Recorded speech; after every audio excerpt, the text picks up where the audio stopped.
अर्थमंत्री अजितदादा यांनी दिवाळी या दिवसामध्ये म्हटलंय की 5-5 जण एका घरातले पीएचडी करतात आणि त्यांच्यावर करोडो रुपये सरकारचे खर्च होतात. हे बघा, अजितदादांचं मुळात शिक्षण कमी आहे.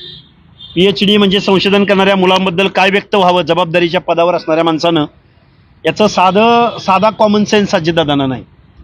अजितदादा पवारांना जर एका घरात 5 पीएचडी होत असतील तर त्यात अडचणीचं काय, वावगं काय? उलट हे एक प्रगल्भ समाजाचं लक्षण आहे ना, की एका घरात 5-5 जण जर संशोधन करते, जर एवढा क्वालिफाईड क्लास जर आमच्याकडे तयार होत असेल, त्याचा अभिमान पाहिजे ना महाराष्ट्राचा उपमुख्यमंत्री म्हणून. आणि अजितदादा पवार भारत देशाच्या फॉरेन करन्सीमध्ये सगळ्यात जास्त जर पैसा कशाच्या माध्यमातून येत असेल तर तो संशोधनाच्या माध्यमातून येतो. जर्मनीचं धोरण बघा, अमेरिकेचं धोरण बघा, कॅनडाचं धोरण बघा, रशियाचं धोरण बघा. तिथं संशोधन करणाऱ्या विद्यार्थ्यांना स्टायपंड एवढ्या मोठ्या प्रमाणात दिला जातो, संशोधनावर एवढ्या मोठ्या प्रमाणात निधी खर्च केला जातो. आता हे 8वी-10वी शिकलेल्या अजितदादा पवारांना काय माहीत असणार? महाराष्ट्रामध्ये पुरोगामी प्रगत अशा महाराष्ट्रामध्ये अनपढ माणसं जबाबदारीच्या पदावर गेल्यानंतर ते अशीच बोलणार ना. त्यांच्याकडून वेगळ्या काय अपेक्षा असणार आहे? त्यांचेच बारामतीतले तालुका अध्यक्ष म्हणतात की महाज्योतीला मोठ्या प्रमाणामध्ये अजितदादांनी निधी दिला.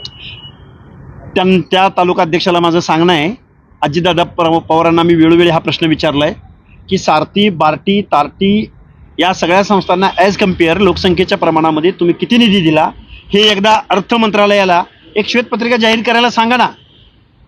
सारथीला इमारत निधी किती दिला? सारथीची वसतिगृह कुठं उभी राहिली? महाज्योतीला तुम्ही किती निधी दिला? महाज्योतीचं कुठं वसतिगृह सुरू झालं का? आणि महाज्योतीचा क्वांटम किती आणि सारथीचा क्वांटम किती? एकदा एक व्हाईट पेपर जाहीर करायला सांगा ना. कशाला वारंवार उत्तरं देत बसताय? त्यामुळं नियोजन आणि वित्त विभाग सांभाळणाऱ्या अजितदादा पवारांनी जो काही सामाजिक दुजाभाव दाखवला आहे, सारथीला वेगळा न्याय आणि महाज्योतीला वेगळा न्याय. ती महाज्योतीची मुलं बिचारे, सारथीच्या मुलांना नोंदणी दिनांकापासून एका मुलाला त्यांच्या अकाउंटला 8-8, 10-10 लाख रुपये वन स्ट्रोक.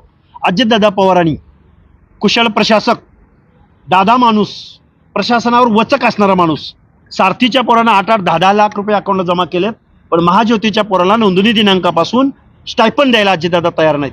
याच्यावरती काय म्हणणं आहे, हे कोण अध्यक्ष आहे, कुठला अध्यक्ष आहे माहीत नाही मला, पण अजितदादा पवारांना या प्रश्नाचं उत्तर द्यायला सांगा. ओबीसीचं आंदोलन खरं झालं, पण ओबीसीच्या आंदोलनानंतर गोविंद देवकाते असतील, तुम्ही असताल किंवा जे काळूराम चौधरी, ती एकत्र ओबीसी आंदोलन होते, परंतु आता एकमेकाच्या विरोधात निवडणुकीत ठरलेल्या आहेत. कसं पाहता तुम्ही? काळूराम चौधरींनी माझा फोटो छापून मत मागितलेला आहे आणि त्यांना माझा फोटो छापून मत मागायला कुठलंही काहीही म्हणजे ते स्वाभिमानानं निवडणुकीला सामोरं जात आहेत.